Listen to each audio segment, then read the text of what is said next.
हरे हरे हरे कृष्ण कृष्ण कृष्ण हरे हरे। जय माता दी सखी, जय श्री श्याम सुंदर सखा।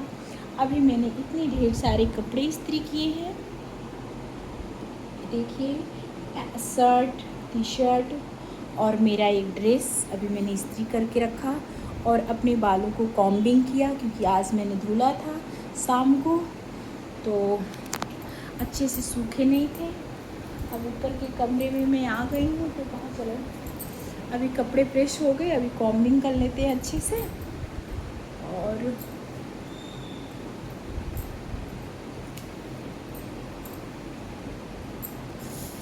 गर्मी इतनी है कि एसी चल रही है तो भी गर्मी लग रही है। हरि शरणम हरि शरणम हरि शरणम, हरि प्रभु। यहाँ इतनी गर्मी लग रही है, जिनके पास प्रभु फैन भी नहीं है उनका क्या हाल होता होगा। कभी एक समय था, ये 2003 की बात है, मेरी शादी हुई थी। मुझे शादी में कूलर, पंखा, एसी कुछ भी नहीं मिला था और मेरे ससुराल में भी ये सब चीज़ नहीं था। मतलब एक आधे पंखे थे किसी कमरों में, मतलब ऐसे चलते थे जैसे कि कोई हिल रहा हो।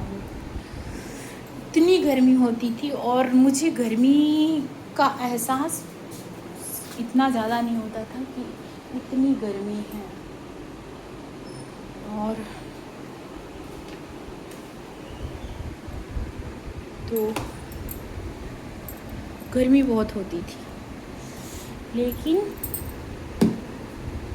अब तो भगवान गर्मी सहना पड़े तो जी ही निकल जाए। मैंने कपड़े इस्त्री करके रख दिए, एक काम हो गया।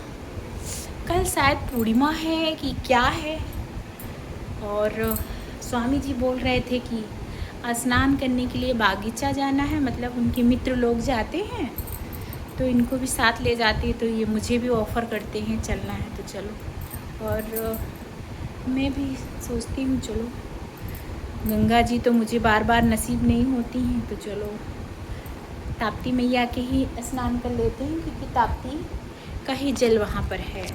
यहाँ सूरत में नज़दीक में ताप्ती है, नर्मदा हैं, और नर्मदा ताप्ती यही मैया के सारे दर्शन होते हैं। स्नान इंसान करना चाहे तो कर सकता है। हरि ओम शरणम। मुझे वो सब गर्मी आज भी याद है। और 2004 में ही समझो, मैं गांव जा रही थी, ट्रेन में इतनी गर्मी थी, इतनी गर्मी थी, इतनी गर्मी थी, इतनी भीड़ थी कि आज भी मुझे याद है। मुझे इतनी तेज़ की प्यास लगी थी, इतनी तेज़ की प्यास लगी थी कि इतनी भीड़ की वजह से पानी कोई बेचने वाला भी नहीं आ रहा था और कहीं गाड़ी जैसा रुक भी नहीं रही थी। और हमारा चूँकि मतलब इलाहाबाद का टिकट था, और जैसे ट्रेन रुकी, मतलब चौकी में ट्रेन उतरी, वहीं पास के मतलब थोड़ी दूर पर एक घर था। मुझे इतनी प्यास लगी थी, इतनी प्यास लगी थी, मैंने जाके झट से पहले बैग वगैरह रखा और मांग कर पानी पिया। आज भी वो प्यास मुझे महसूस होती है कि प्यास क्या चीज़ हो। तो ये जैसे करवा चौथ में व्रत रखो तो इतनी प्यास नहीं लगती है, तीज में रखो इतनी प्यास नहीं लगती, लेकिन वो तपती ट्रेन की गर्मी, भीड़ और कम उम्र का तगाजा, मतलब कि सब्र करना, ऐसा महसूस होता था कि बस पानी मिल जाए, भले गरम गरम ही मिल जाए। लेकिन आज तो कोई विश्वास भी नहीं करेगा कि जीवन में, सबके जीवन में कभी कभी उतार चढ़ाव आता है, कभी कभी ऐसी परिस्थितियाँ आती हैं कि भोजन, पानी, नींद सब स्वप्न के समान होता है। हरि ओम शरणम हरि ओम।